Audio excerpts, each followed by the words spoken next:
Ilang araw na lang bago ang eleksyon, nakapili ka na ba ng mga iboboto mo? Kung hindi pa, ano ang mga posibleng katangian ng mga politikong iboboto mo? Alamin yan sa report ni Mia Layagi.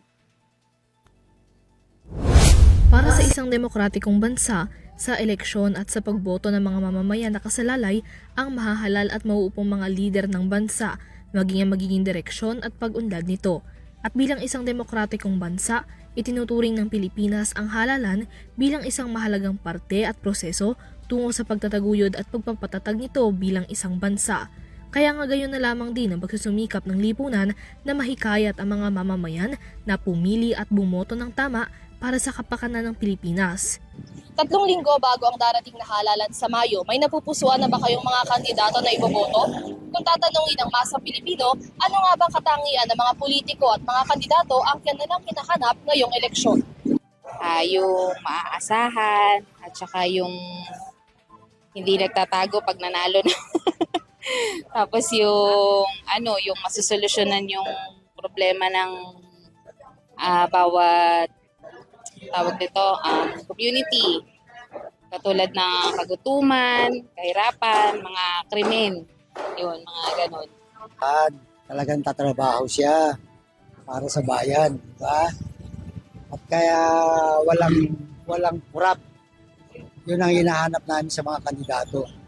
Nang tanongin naman kung anong issue sa lipunan ang nais nilang tutukan ng mga mananalong kandidato pagkatapos ng halalan, nais nilang masolusyonan at matugunan ang mga pangangailangan at hinaing ng mga mamamayan.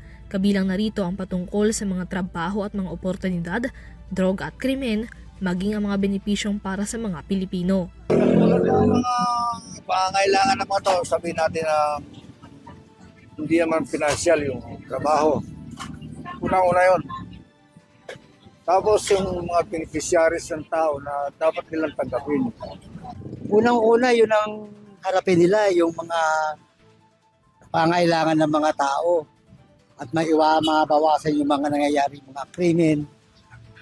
Yung mga kabataan natin na nalululong sa masamang bisyo.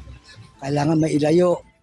Mabigyan sila ng magandang mga sport para maiwasan nila yung mga... At ngayong nalalapit na ang halalan, mensahe nila sa mga mananalong kandidato na gamitin ang pagkakataon at ang posisyon ng naaayon sa pangangailangan at kapakinabangan ng mga mamamayang Pilipino na nagluklok at ipinagkatiwala sa kanila ang posisyon. Ayun, sana hindi puro salita, dapat gawa. Talagang panan nila, kung sakali manalo sila, gampanan nila yung tungkulin nila. Dahil hinalal sila ng bayan, inaasahan ng taong bayan, at tatrabaho sila ng maayos. Gampanan na lang nila kung sino mananalo, gampanan nila ang tungkulin nila para sa tao, hindi para sa kanila. Kasabay nito ang kanila ring mensahe para sa mga kapwa Pilipino na sa mga boto nakasalalay ang kahihinatnan ng bansa. Vote wisely. Pumili po tayo ng mga tamang iboboto natin, yung talagang maaasahan pag oras na kailangan. Ako, katulad ko, ako siguro, iboboto ko mga bago eh. Nakakasawa na yung mga luma eh. Subukan naman natin yung mga bago. Para sa EuroTV News, Mia Layagi, sumasaludo sa bawat Pilipino.